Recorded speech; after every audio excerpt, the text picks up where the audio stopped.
Welcome to the Beza Performance live stream. My name is Marshall Henley. I'm the president of Beza, and today we'll be talking about net landed profit again with our friend Richard Sharpe of Competitive Insights. Welcome, Richard. Thank you, Marshall. Always a pleasure to be with you. So let's level set for folks kind of where we're at in this conversation. This is actually the third in the series, and we'll have the series will go on and on and on. But today we're talking about step 3, FIRE. We've already kind of went through the whole concept of what net landed profit is. It's a way to do transactional level accounting for the cost of this per SKU or per customer or any sort of dimension you want to look at. And to get there, we got to go through step 1 where we create data confidence. If you're going to make executive decisions of the import that we've been talking about to reduce profit leaks, then you're going to need to believe that the data is actionable. And then step 2, we talked about AIM, which is where we actually create a net landed profit statement. It looks a little bit like an income statement, but it's different because we're not doing cost accounting, or at least we're avoiding as much cost allocation as we can and actually doing direct calculations from the transactional data. And then today we're talking about step 3. I'll let Richard get into that, where we actually start visualizing the data for solution sets. And then step 4 will be coming up on August 9th. We'll talk about how you measure the mitigations to the problems you've tried to accomplish through this process and see if you need to keep going or if you can pivot your focus to a new set of problems using the same data. So back to Richard. Welcome again. What can you tell us about step 3 to get started? Well, step 3 is all about pinpointing those opportunities that you just talked about. And, one thing to add, Marshall, what you said is exactly right, are the benefits of these steps. Yeah. The benefit of READY is really thinking through the information is, as you said just a moment ago, actionable, which means it's trusted and it's repeatable. And the aim is where we're actually getting down to, as you just said, the specific information. And why that's so important is that gives the opportunity for the company to be able to use that as a foundation for all of the different analytics that could be used cross-functionally. And then FIRE, we basically are then thinking through the initiative. So this is where you actually see a lot of the benefit associated with the targeted initiatives that you want to have. And then measure, which we will cover, as you just said, in a later podcast, really is targeted both to executives as well as to the users to show them the actual progress they're making using this information. So that's what basically we're going to cover today is FIRE, as we just said. But it's important for everyone to level set exactly where we are on the 4 steps and what the benefits are. So let's look a little bit more into that, if that sounds good, Marshall. Yeah, let's take a look at your tool. Folks, just to be clear, we're trying to explain, or Richard is explaining how to do net landed profit as a discipline. We're going through these 4 steps, and then we'll get into the kind of nitty gritty in the future starting in late August. But what you're looking at is actually the tool set that we use with Competitive Insights technology. You could try to do this with your own technology. Obviously, there's some advantages to using this particular set of analytical tools, but we'll save the sales pitch for some other time. We're just trying to get you through the functional steps that we're following. So with that, I'll kick it back to you, Richard. Okay, very good. Well, let's just go ahead and talk a little bit about FIREs, and that's what the podcast today is all about. As you can see on the left side of the screen, we have a whole series of different modules where we're using that information from AIM to look at product management, product portfolio, customer performance and segmentation. And today we're going to focus on channel and regional management. Okay. And what we're going to do there is just show you the power of being able to pinpoint and drill in on specific opportunities to lower costs and to be able to protect or increase your margins in these inflationary times. So this is one of literally hundreds of different approaches to using net landed profit as a pinpointing problem solving technique for profit. Yeah, it's designed so that cross-functionally you're getting value at this, whether you're in sales or supply chain or marketing or finance. It's all based on one version of the truth. Yeah. What these modules are doing is allowing you to focus in on the area that you have the most interest for. Okay. Yep. So let's start off by resetting our thinking on net landed profit. And so basically, what we're going to do is we're just quickly review what we talked about Mhm. in the last podcast. Okay. And let's pull that up real quickly. And you will remember that we have the capability to have all of the line items of revenue and cost associated with whatever dimensions we want to look at, channel, customer, product, etc. But today, what we're going to do is we're going to focus, as I said, on the actual regional analysis.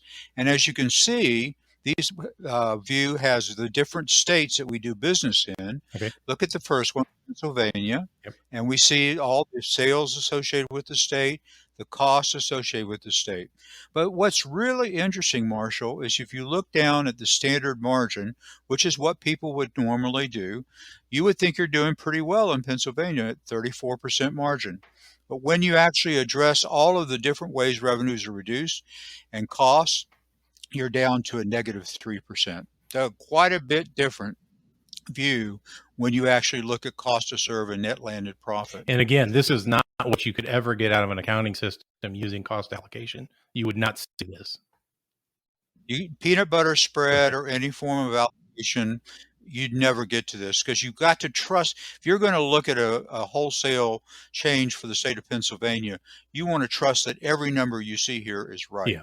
It's very important for it to be actionable. So now that we can see that we can drill this down, in this case by state, let's take a little look now at how can we use that information to actually pinpoint the opportunities that we've been talking about. Okay. So let's take a quick look at that. And what we're going to do is we're going to take that information, instead of going from a tabular perspective, we're going to go to a map perspective, a geographical perspective. And as you can see on the map, this is of the United States, of course, and we have different sized bubbles and different colors within those bubbles. So green means that it is a profitable customer. The actual yellow means it's marginal, and the pink, red is basically an unprofitable customer. So right away, we can see that we have a whole dispersed performance of different customers in every state. Mhm. And what we want to be able to do is say, what can we do with this information to actually improve the performance of the company? Whether we want to do it for the US, we want to do it for a region, we want to do it for a specific state. So let's drill in a little bit more. So specifically, now what we're going to do is we're going to look at just 3 states. And what we're going to do is we're going to say, all right, let's take a quick look at these 3 states, which is South Carolina, Georgia, and Alabama. And when we say, all right, that's what we want to look at, so we're going to actually view the report now. And basically, it's going to show us just those states and the actual profitable performance of the customers that are in that state. So now this is a much easier view if I was just concentrating on this region to see that I have a very unprofitable customer in Alabama. I have also a very unprofitable customer in Georgia, and there are a lot of sales. And I have another one in South Carolina. And what we're also looking at is what facilities are serving these customers. So as you can see, Tennessee is serving a lot of Alabama, and you go down into Georgia, which is servicing both Georgia and the state of South Carolina. So that's interesting just to be able to see it. But what gets even more interesting is to pinpoint one of these customers and say, you know, what's going on with this customer? Why is that customer unprofitable? So let's take a little deeper dive. We're going to pick out this customer, which you would see the name of the customer versus just the number, and say, okay, that's who I want to focus on. And when I do that, what I'm going to be able to do is see specific information for that customer. So as you can see, it's the same time period we had in the NLP, which can be changed, of course. And we're looking at the sales, we're looking at the actual cost to serve, the profit, and the margin associated with this one customer in South Carolina. Now, if you look at the actual performance, when you look at the drivers, you can see the units sold, obviously, and other information. But let's go down into a little bit more of a specific detail. The revenue, what that light line represents is a benchmark. And so that's the benchmark of similar customers. And we want to be able to compare this customer to the other benchmark customers. Does that make sense so far, Marshall? Yeah, and I think everybody Okay. caught it, but this particular customer was the big red dot in Pennsylvania, the negative 49% net landed profit, which again would not show up in your cost accounting model in your income statements or your profit Right. analysis coming out of your accounting system or whatever analysis tool Yep. you're using. Very, very similar to Pennsylvania, but this was a customer in South Okay, Carolina. sorry. Yeah, So very I'm similar bad at geography. performance, but that's all right. We'll learn Yeah. together. So anyway, so let's look at the baseline compared to just the expenses, the cost for this customer. As you can see, every area of cost for this customer, from sourcing costs, air shipments, etc., is higher than the benchmark of similar customers. So right there, we can see we've got a Yeah. problem. Our costs are much higher than what they are for the average customer in this group, and we need to explore that. Same thing as you look down into the actual specifics of that, you can now see the NLP view where we are looking again just for this customer, the specifics associated with the actual revenue and cost, and then the margin over time. So this customer is consistently has negative profit performance. Look at Q4 of 2018, which is of course just sample data, but they're 58% negative performance. And that is incredible given that what we thought we were just having a little bit of a bad quarter at 2.1 negative, but it's actually 58%. And that's true, as you can see, across the board. Yeah, there's a bit of a trend there, Okay. not there? The year looks bad, Absolutely. but the trend looks worse. It absolutely does. And so this is the pinpointing that we talked about before, Right. where we want to actually see specific information that we can take action on. So, but this gets a little bit more detailed. Yeah. Let's go a little bit further Okay. with this to see what people should be thinking about. So what are the products that this customer is actually buying? So that would be a very logical next question, right? And to look at why those products are so At the negative. SKU level. So let's take at the SKU level. So what we've done, we talked about this in earlier podcasts. Yeah.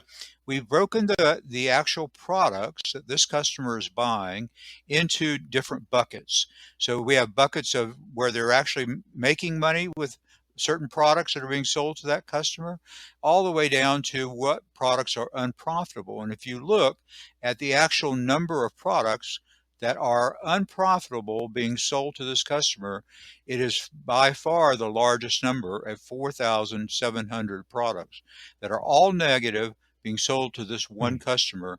And look at the actual profit loss associated with it, $31 million that we're losing over that period of time with this one customer. So clearly a way to immediately affect the bottom line and immediately lower your costs, because you're able to drill in on why is that happening just for this customer. Yeah, that doesn't mean we may able to kick this customer to the curb, but clearly what's available to us right off the bat is well, way more than 31 million, because there's pretty poor performance in the other categories as well. Yeah, absolutely. So, but again, it's pinpointing. So let's get a little bit more, even more specific. The idea is you don't want, when you're building this for your organization, you don't want the user to have to go through tons and tons of reports Right. to try to find out what's going on. Yeah. You want the system to do that work for you. So let's take a look at that.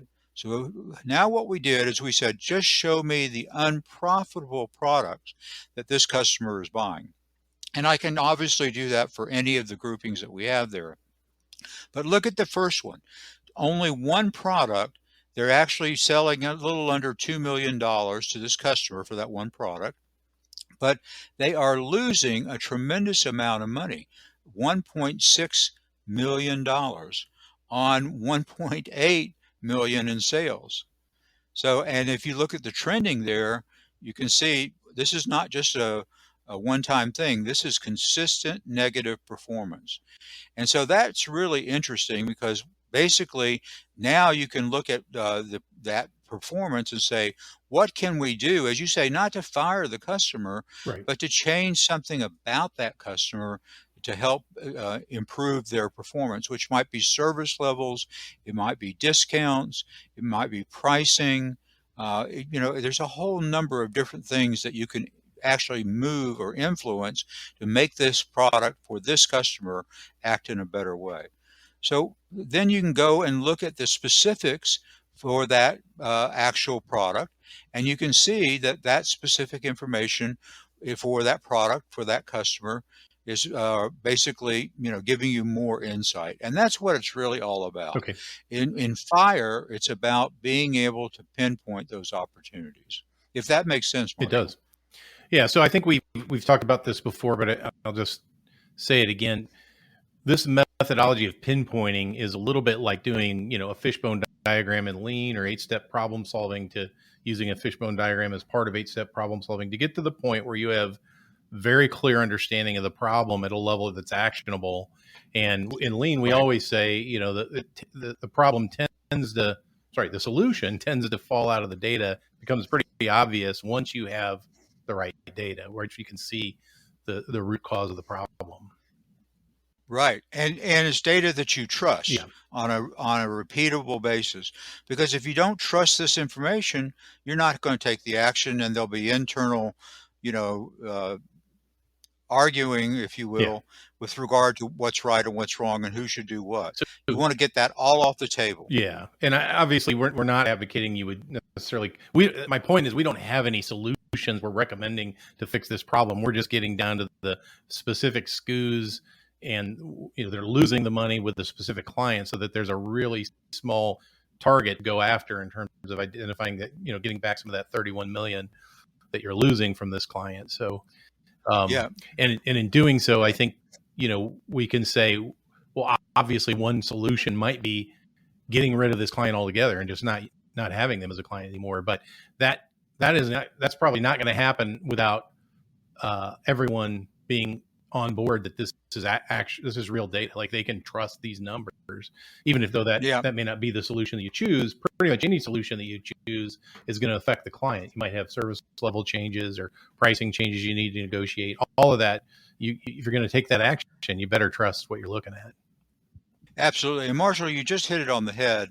The answer is not just one answer. Right. It could be, as you just said, sales, or it could in discounts, or it could be in pricing, or it could be in cost structures. So you want it to be used and viewed and trusted cross-functionally, Yeah. because what you do for this customer in order to improve performance might be very different than you had that unprofitable customer that we saw in Georgia. Yeah. And being able to get to that look at it in multiple dimensions is exactly what you said. It's going to pinpoint what the facts are, and then being able to come up with a solution the organization all buys into.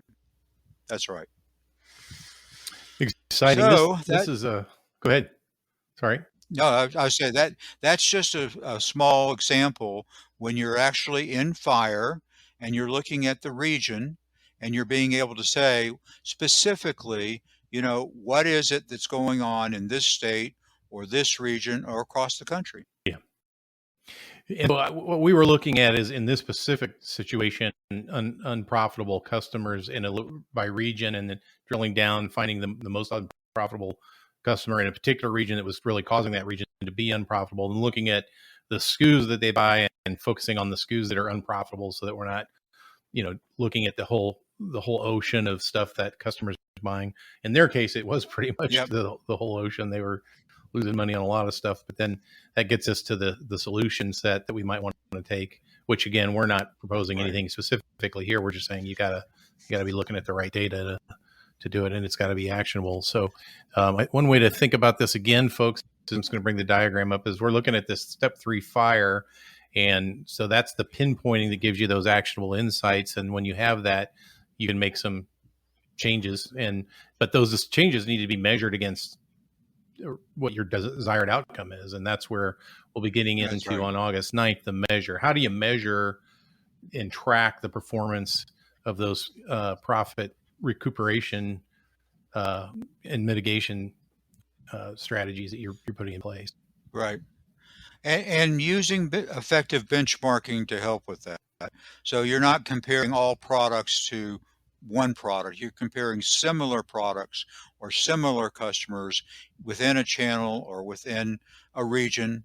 But it's really important that you have the information to a point where you can have a healthy and productive uh, discussion on what you should do for the good of the enterprise. So just a minute on Absolutely. the benchmarking. We've talked about this. We're not benchmarking folks against, some sort of Hoover data or something. We're talking about their internal benchmarks that's generated from their own data. I mean, what would you expect from this customer or a region of customers and the SKUs they buy based on kind of your go-to-market model that's generating the benchmarks that you're using to compare?